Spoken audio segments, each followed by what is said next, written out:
From spitting at police to permanent bans, we'll get into all the reasons why a private jet might just be necessary for the rich and famous. Now, spitting at police, that's an intense phrase if I've ever heard one, so let's start with that. This allegedly happened in 2008. Again, it's all alleged because, well, I wasn't there, I was 7, and I have never been on the airline where this happened, aka British Airways. But the subject in question, the person this story centers around, was supermodel Naomi Campbell. The reason she was so upset was because of missing luggage. Missing luggage sucks, no matter who you are. It all happened before the flight even left, though. She somehow realized that her bags weren't making it on with her and refused to let the plane leave without them. It got to a point where police had to come onto that plane to try and defuse the situation, but that clearly didn't work because the supermodel was escorted off after spitting at the officer. She was banned from the airline. Didn't last very long though, like 5 years later she was back on a flight, much to the disappointment of the airline staff. But this wasn't actually the first time that Campbell got into an altercation on a plane. A decade prior, in 1998, she got into an altercation with fellow passengers, and this one looks like it happened midair. Campbell was asleep on the flight, and then people tried to take pictures of her, she got upset with them, and things escalated to the point where she tried to rip the camera from the person's hand. Khabib Nurmagomedov was set to take a flight in January of this year. He was sat in the emergency exit row, and that was apparently a problem. In a video taken of the incident, a manager is seen speaking to the MMA star and telling him that he had 2 options: change seats or exit the flight. He remarked that the treatment and options weren't fair and he didn't want to change seats. For that reason, he was escorted off. He was honestly pretty respectful about the whole thing, in my opinion. He did get up and exit calmly when he realized that the airline wouldn't budge. He was booked onto a later flight. Once the internet heard about the incident, people were quick to point out that of everyone on that plane, he actually might have been the best choice for the emergency exit row, but looking into why he was asked to leave, apparently when the flight attendant came around to ask the standard exit row questions like, "Can you help people in case of emergency?" or "This is what you do in case of emergency," she had to explain it to the fighter a few times. English isn't his first language, but he can speak it, though he did eventually understand what the attendant was asking him and confirmed that he understood. She felt it would be better if he were moved to another seat, and well, you know what happened after. Probably one of the most impressive track records when it comes to airport arrests belongs to that of Snoop Dogg. So the year is 2006 and 3 airport incidents happened in this one year. The biggest of the trio was him and members of his entourage were trying to get into the VIP lounge at Heathrow Airport. Some people had the tickets to get in, but some people only had economy tickets, so they weren't eligible for entry. People in the group got mad and pushed their way in. Workers obviously protested this and said that the group would not be able to board their flight.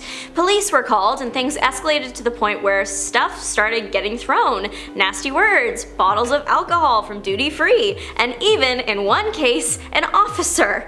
A quote I found was that a policeman was thrown like a rag doll, and that really just paints the picture of the state of that room for me.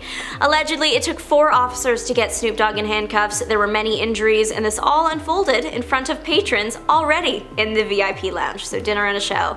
So that was April. October rolls around and Snoop Dogg was arrested at Bob Hope Airport after he was found to be in possession of a firearm and the green leaves. He was scheduled to appear in court in December for that one, but right before that, in November, CBC News reported that he was charged with a felony for trying to board a plane with a collapsible baton, which is deemed a weapon. He said it was a prop for a future video that he was going to shoot later. However, he did plead guilty and was sentenced to 3 years probation and 160 hours of community service. A decade ago, Kate Moss was removed from her flight to London. She apparently hid some vodka in her bag and drank it, something you can't do. She also tossed some insulting words at the airline staff in her intoxicated state. Allegedly, she got into it with a fellow passenger, but luckily for the most part, the other passengers seemed to be unbothered, or just like less bothered by the supermodel. One person even described her as kind of funny and said that the flight attendants were overreacting. The police did respond to the incident, but the outcome of this was pretty tame in comparison to some other airport incidents. After it all went down, passengers from the flight even came to the defense of the model. A clash over phones and allegedly words with friends had actor Alec Baldwin escorted off his flight in 2011. Hey, anything can happen. So you know, when you're on a flight and the flight attendants ask people to put away their devices, but then there's like that few minutes where the plane doesn't actually take off, so everyone just pulls them out again? That's what this seems like it was. After it all was over, Baldwin explained that he felt singled out by the flight attendant. However, the attendant's story paints a different picture. Either way, it's clear that Baldwin was asked to put his phone away in the middle of words with friends, things escalated, and he was removed from the flight and placed on a later one. The in-between stuff, we'll get into it. Baldwin's story was, he was singled out and asked to put his phone away, while other people got to use theirs still. He did admit that the situation got the better of him. Reps for the airline added some more details, claiming that not only did Baldwin refuse to turn off his device, he allegedly decided to take it into the washroom and slammed the door so hard the cockpit crew heard it through their closed door. He was also allegedly using negative words towards the airline staff and being generally unpleasant. But if you thought words with friends was an interesting catalyst for an in-flight argument, get ready for sagging pants. Billie Joe Armstrong of Green Day boarded a flight in 2011, but a flight attendant was not appreciative of the man's fashion choice of the day. Some airlines, this one included, they don't have like a super strict dress code. However, they do want passengers dressed appropriately to be around, well, young people and the public in general. And that doesn't include sagging pants. Armstrong was the first to break the news of his plane removal, tweeting about it in real time. According to an account of the incident, he had boarded the plane only to be approached by an attendant and asked to pull his pants up. Upon refusal, he was told the pants go up or he's off. And from the end result of this day, one can only imagine that the pants just had to stay down. Things went a bit different for another intoxicated celebrity, Blac Chyna, but her situation seems like it was just a bit different. Whereas Moss just tried to serve her own alcohol and said some mean words, apparently Blac Chyna got into an intense verbal fight with the gate attendant. But that wasn't the main reason she was turned away. Allegedly, she also just smelled intoxicated.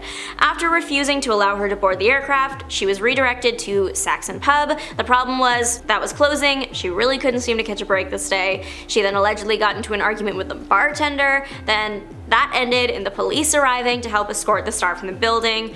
She wasn't having a great time and refused to walk and was generally uncooperative. She was also found with some capsule substances in her purse, so it's clear that she was just having a bad day. She did post bail at $8,000 in addition to some counseling and evaluations. E-Online wrote on a report that was filed at the time that claimed the star was charged with a third-degree felony for having the stuff on her. Thankfully, she did have someone looking out for her in the end. Then boyfriend Rob Kardashian posted a photo shortly after her arrest of them FaceTiming. I can say that she is doing much better in 2025. She's engaged and highly successful in her fields. But what do you think? Let us know, and if you're looking for more celebrity content, check out the rest of the channel. Thanks for watching. Bye!